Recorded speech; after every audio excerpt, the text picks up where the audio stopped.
in Dolphin Tale 2, I had a real advantage over Dolphin Tale in that I was writing now, I knew who I was writing for. I knew we had the original cast back. We had Morgan, and we had Ashley Judd, and we had Christopherson, and we had the two wonderful kids, Cozy and Nathan. And I knew when I was writing it who was going to be saying the lines, and that's a pleasure that writers don't normally get. So I could hear Morgan in my head as I was writing, and I know his cadences and how he talks because I've just directed him in the previous movie, so in Dolphin Tale. So it was great to be able to just sit and write with Morgan in my head and Harry Connick, and I know how he says things, and I walk around talking like them and help. So writing the dialogue was a lot of fun in this because I knew the actors.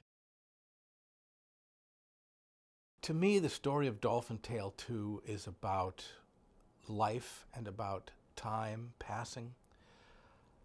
I have a line in there at the end of the film when the young lead, Sawyer, says, you know, talking about how things change and that change is inevitable, but we just have to embrace it. And that's really what Dolphin Tale 2 is about to me. The children have gotten older, the aquarium has grown, a new dolphin, a baby, arrives. Time goes on, and we're not going to turn the clock back. We just have to embrace this wonderful, rich tapestry of life, and that's really what Dolphin Tale 2 is about to me. Sometimes people say that you can never invent something that is as fascinating as reality. And it actually did happen this way. We wrapped filming on Dolphin Tale and had a big party at the Island Way Grill, which is the restaurant next door. And we had a big wrap party, and there were hundreds and hundreds of people there. And a phone call came during the night to David Yates, who is the man who runs the aquarium, saying that a baby dolphin had been picked up. They had nowhere to take it. Would the aquarium have room? Could they take this baby rescue in the middle of the night while the party was going on? And David said yes. And interestingly, the only reason they could take Hope is because for Dolphin Tale, we had built another pool for the movie. So there was a spare pool because it had been built for the film. So in the middle of the night, in comes this ambulance, this rescue team, with this baby dolphin that nearly died about 4 times on the way. Poor little thing was just fighting for her life, and they put her in the pool there at CMA, and this all happened.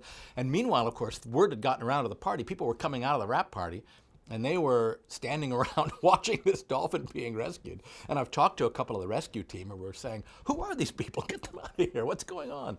It literally happened the night of the wrap party. So I recreated that in Dolphin Tale 2.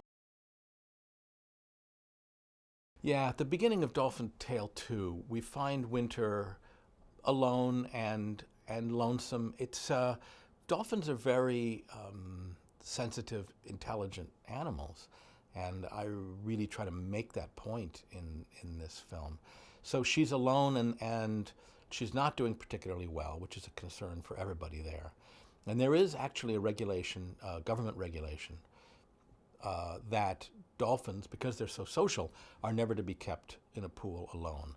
So they need to find a companion for her, and that's really that's sort of the engine that starts the story.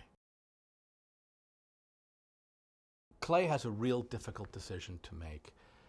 Their mission is to release Mandy. On the other hand, they had figured if Mandy was unreleasable, that she could be paired with Winter and solve Winter's problem. So the character of Clay has a very, very difficult decision to make in the middle of the movie, and it affects everyone at the aquarium. And I love that. I think that is exactly the way it should be. The work that these people do, the decisions are not easy. And I know at CMA particularly, I know how much these people care about the work that they do and how they agonize over difficult decisions. Nathan Gamble is such a good guy and such a good actor, and I knew this on the first film. The thing that Nathan Gamble brings to the character of Sawyer is a sensitivity and a subtleness in his performance. And I think more than anything, you feel the strength of his bond with Winter. And Nathan Gamble and Winter genuinely have that bond. I am convinced of it. When Nathan is talking to Winter, it's so tender and so genuine, and Winter responds directly to Nathan.